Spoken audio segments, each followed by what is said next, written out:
बिहार के चुनावी संग्राम में आज प्रधानमंत्री नरेंद्र मोदी ने मिथिलांचल से चुनावी सभाओं की शुरुआत कर दी।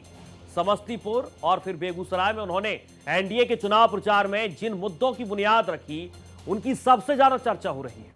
विपक्ष पर प्रहार के लिए जो हथियार उन्होंने उठाए हैं, उसकी गूंज पूरे चुनाव प्रचार में देखने को भी मिलेगी। कर्पूरी ठाकुर की जन्मस्थली से की गई शुरुआत आखिरकार क्या कहती है?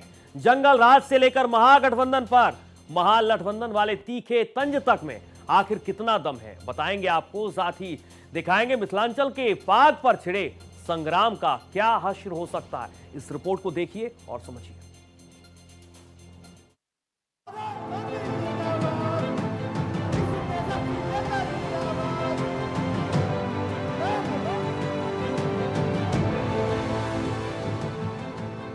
प्रधानमंत्री नरेंद्र मोदी ने आज से बिहार चुनाव प्रचार की ठोस बुनियाद रख दी है। चुनाव प्रचार की शुरुआत मिथिलांचल के समस्तीपुर और बेगूसराय से करने वाले पीएम मोदी ने जहां बिहार के विकास के लिए एनडीए को फिर से बेहद जरूरी बताया, वहीं विपक्षी महागठबंधन को लठबंधन कहकर उस पर जबरदस्त प्रहार किया।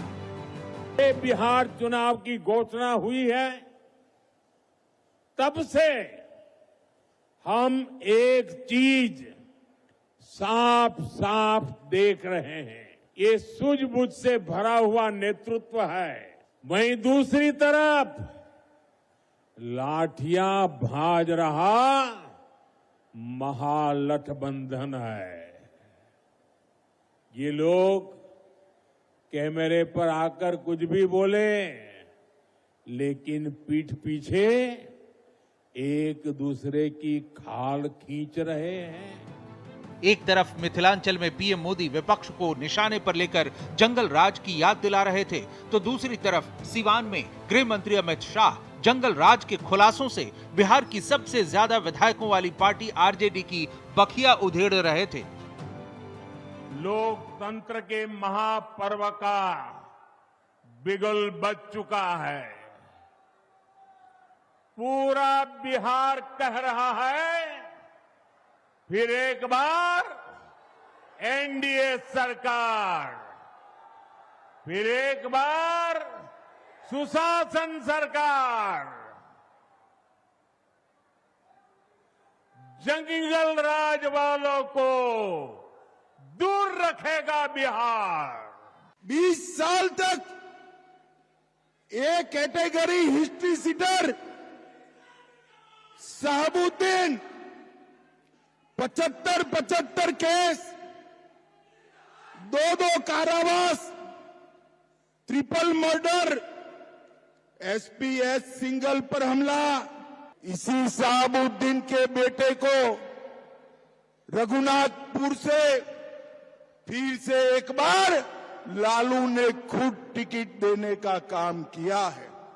मगर मैं सिवान वालों को कहने आया हूं, अब नरेंद्र मोदी और नीतीश कुमार का राज है। 100 शहाबुद्दीन आ जाए, किसी का बाल बांका नहीं हो सकता। दरअसल एक दिन पहले जिस तरह काफी ना नुक्कर के बाद तेजस्वी को महागठबंधन का सीएम फेस घोषित किया गया, तब से एनडीए को आरजेडी और उसके शासनकाल को निशाने पर लेने का ज्यादा मौका मिल गया है। एक तरफ महागठबंधन की आपसी खींचतान और दूसरी तरफ लालू परिवार का घोटालों में सजा याफ्ता या फिर चार्जशीटेड होना एनडीए के लिए विपक्ष पर प्रहार का सबसे बड़ा हथियार है। दरअसल पीएम मोदी ने प्रचार का आगाज मिथिलांचल के कर्पूरी ग्राम से किया। पीएम मोदी पहले कर्पूरी ग्राम गए, जहां भारत रत्न कर्पूरी ठाकुर को श्रद्धांजलि अर्पित की। इस दौरान उन्होंने कर्पूरी ठाकुर के परिजनों से भी मुलाकात की। ऐसा कर पीएम ने महागठबंधन की बिछाई अति पिछड़ा वोट बैंक वाली बिसात के आगे बड़ी सियासी लकीर खींचने की कोशिश की। इसे समझिए। पीएम मोदी ने कर्पूरी ग्राम से प्रचार का आगाज कर अति पिछड़े वर्ग को साधने का दांव चलाया। बिहार में सामाजिक न्याय के पुरोधा माने जाने वाले कर्पूरी ठाकुर की अति पिछड़ा वोट पर तगड़ी पकड़ थी। बिहार में सबसे ज्यादा 114 जातियों वाली 37% आबादी वाले अति पिछड़ा वोट बैंक पर सभी सियासी दलों की नजर है। इसी वोट बैंक को साधने के लिए महागठबंधन ने मुकेश सहनी को डिप्टी सीएम फेस बनाया है, जबकि मोदी सरकार ने पिछले साल ही कर्पूरी ठाकुर को भारत रत्न दिया था। जाहिर है बिहार में अति पिछड़ा वर्ग काफी अहम है, जो किसी भी दल का खेल बनाने बिगाड़ने की ताकत रखता है। इसलिए एनडीए से लेकर महागठबंधन तक सबके केंद्र में कर्पूरी ठाकुर हैं। पीएम मोदी ने जहां महागठबंधन पर कर्पूरी ठाकुर की जननायक उपाधि चुराने की कोशिश का आरोप लगाया, वहीं कांग्रेस ने कर्पूरी ठाकुर को लेकर बीजेपी पर सवाल उठा दिए। साथियों, सामाजिक न्याय के दिखाए कर्पूरी बाबू के रास्ते को भाजपा एनडीए ने सुशासन का आधार बनाया है। मुझे आपको याद दिलाने की जरूरत नहीं है, हजारों करोड़ रुपए के घोटालों में ये जमानत पर चल रहे लोग हैं। बिहार के लोग जननायक कर्पूरी बाबू का ये अपमान कभी नहीं सहेंगे। पर हमारे प्रधानमंत्री से सीधे 3 सवाल हैं। जननायक कर्पूरी ठाकुर जी के गांव जा रहे हैं और इस संदर्भ में हमने सीधे 3 सवाल पूछे हैं प्रधानमंत्री से।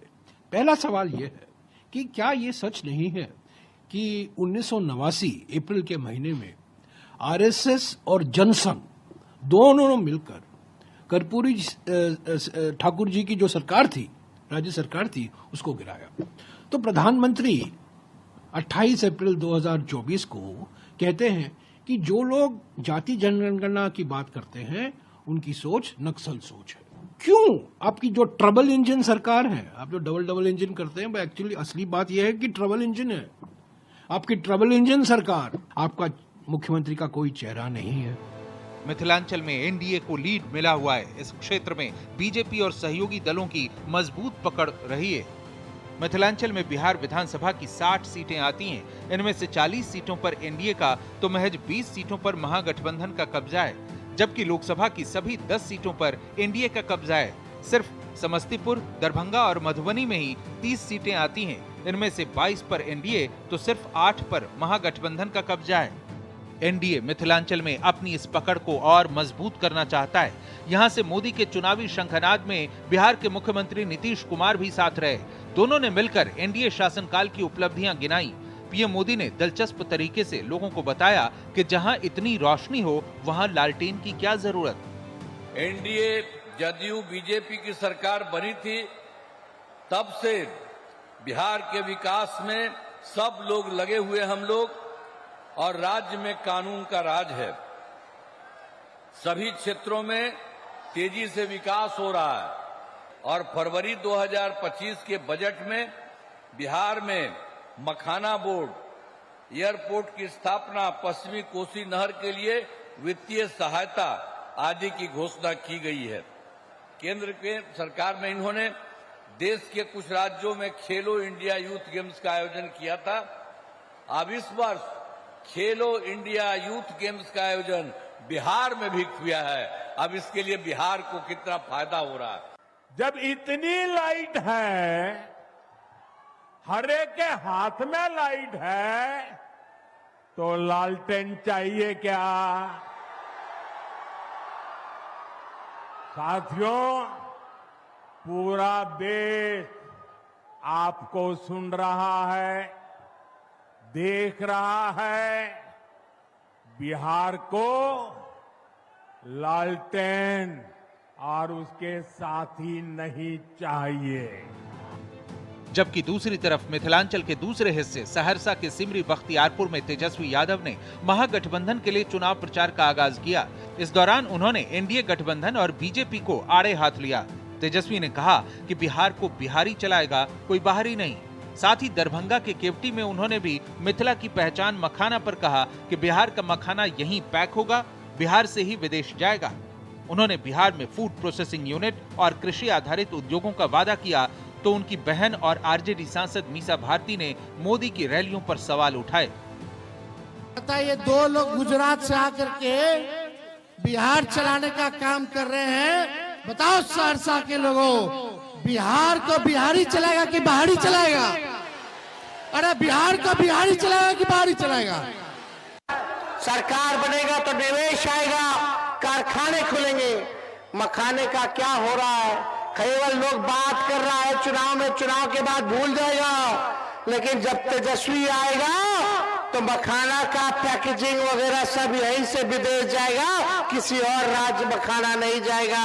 मजदूरों को सही जो है आप लोगों को मेहनत का इनाम तेजस्वी दिलाने का काम करेगा।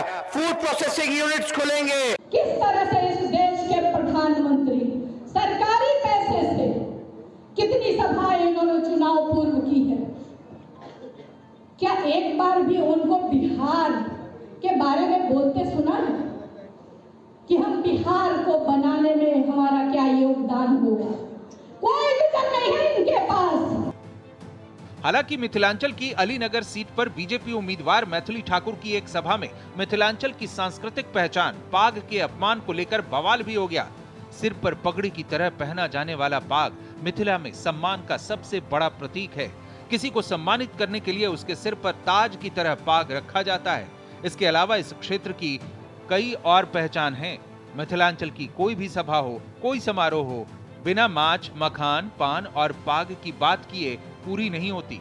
पीएम मोदी भी समस्तीपुर की पहली सभा में सिर पर पाग और गले में मखाने की माला पहने नजर आए। लेकिन इससे पहले गुरुवार को अलीनगर में मैथिली ठाकुर के समर्थन में प्रचार के दौरान यूपी की बीजेपी एमएलए केतकी सिंह ने मैथिली के समर्थन में मिथिला पाग पर टिप्पणी कर दी। उन्होंने पाग हटाते हुए ये कह डाला कि अब मिथिला की पहचान पाग नहीं, गायिका मैथिली ठाकुर हैं। बस देखते ही देखते केतकी सिंह का ये वीडियो इंटरनेट पर ट्रेंड करने लगा। ये पद क्या है? सम्मान है ना? ये क्या है? मिथिला का सम्मान है? नहीं, मिथिला का सम्मान ये नहीं, मिथिला का सम्मान ये है मिथिला का सम्मान।